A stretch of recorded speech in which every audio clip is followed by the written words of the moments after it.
Mabuhay Kamustika, welcome. How are you? This is Bob from Love Beyond the Sea. I want to talk about 8 concessions needed after marrying a Filipina. As you know by now, I am a big proponent of finding a Filipina to marry. I don't deny that there's been a lot of heartache for men who have been scammed by unscrupulous ones. Anytime a man is going to marry someone from another country, and if they have a large age gap, some concessions will need to be made. That's what I want to talk about today. Please subscribe to Love Beyond the Sea for help for foreigners wanting practical information about having a good relationship with a woman from the Philippines. Go ahead and leave a comment. Don't forget to get notifications for upcoming videos. Check out my book in the description box called Meant to Be, a Match Made in Heaven. I have podcasts on the website lvbts.com. Here is the definition of concession. It is the action of conceding, granting, or yielding something. The opposite would be denial.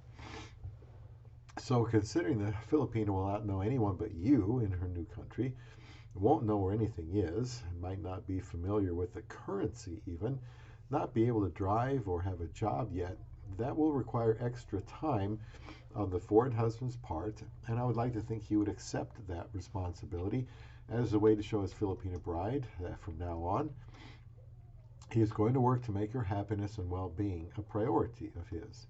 There is no place for selfishness in a marriage, and especially early on, concession will need to be made, the action of conceding, granting, or yielding something. To make this even more clear, I want to clarify by adding the word deference as the reason why concessions are made, the motivation for it.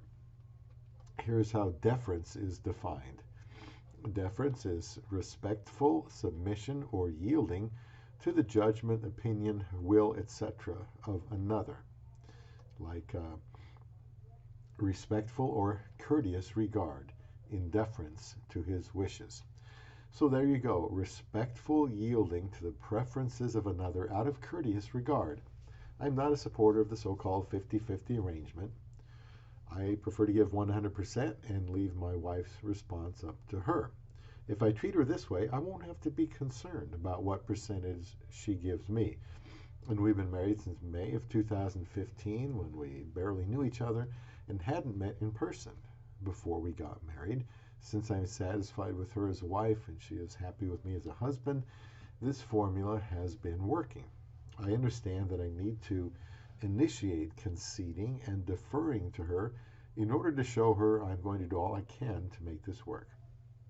I much prefer this to the idea of you scratch my back and I'll scratch yours, you do this for me, I'll do that for you, or we'll do it my way this time, next time your way. That's compromising, and sometimes you need that too.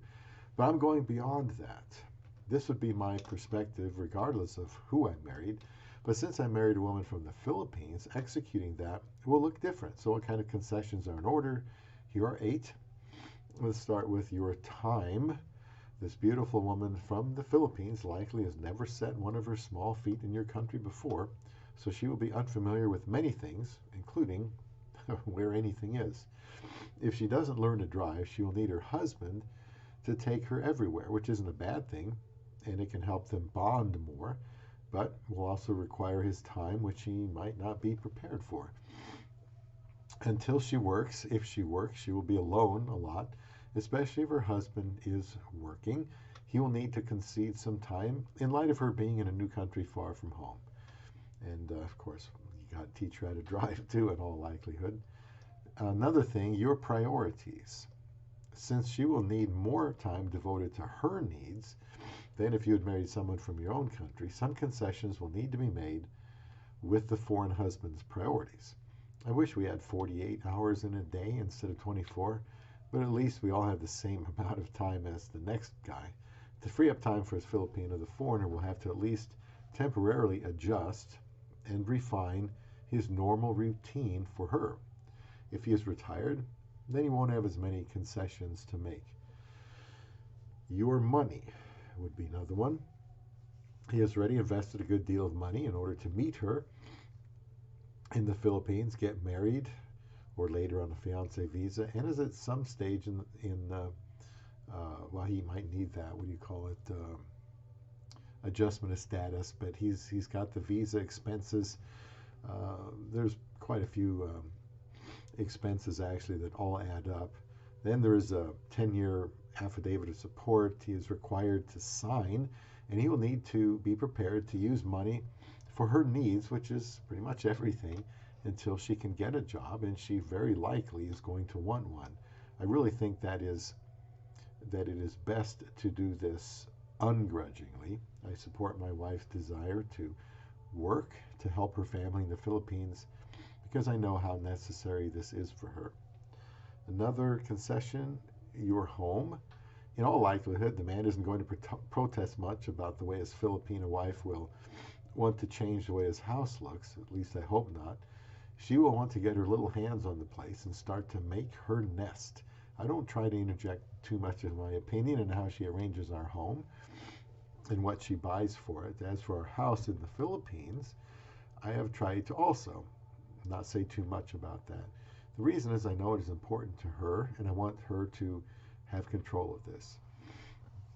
And another area could need some conceding is your appearance. You might have more to say about this one. For example, generally a Filipina won't be enamored with facial hair. My wife wasn't at the start, but it kind of grew on her, no pun intended, when I had a beard. Your Filipino wife will likely have different ideas about how you dress, too.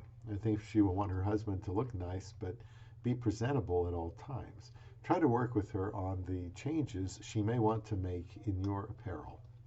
Why? Well, because she is a woman and she does care about how he presents himself, and she may take it as a reflection on herself. She doesn't want other women to think she isn't capable of making her husband look nice. Then there is food.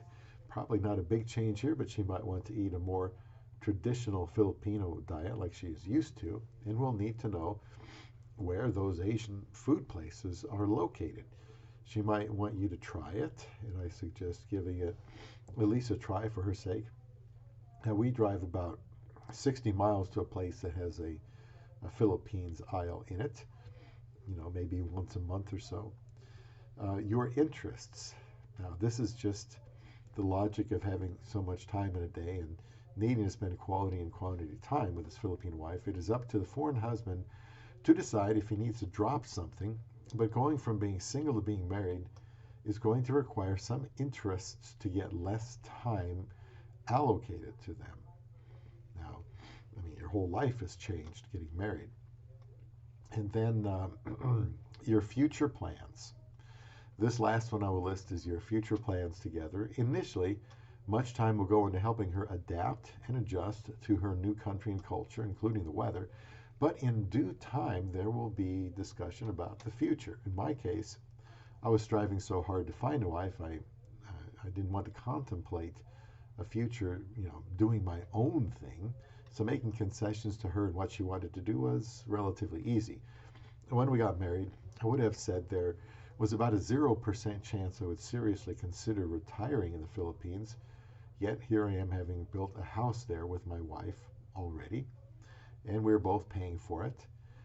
I even told my wife's mother I wasn't going to return to the Philippines because of the back pain I had in the flights there, and how much of a grind it was. But now I've been back 3 additional times. We're still trying to go in several months. I was being totally honest, but things change when you're married.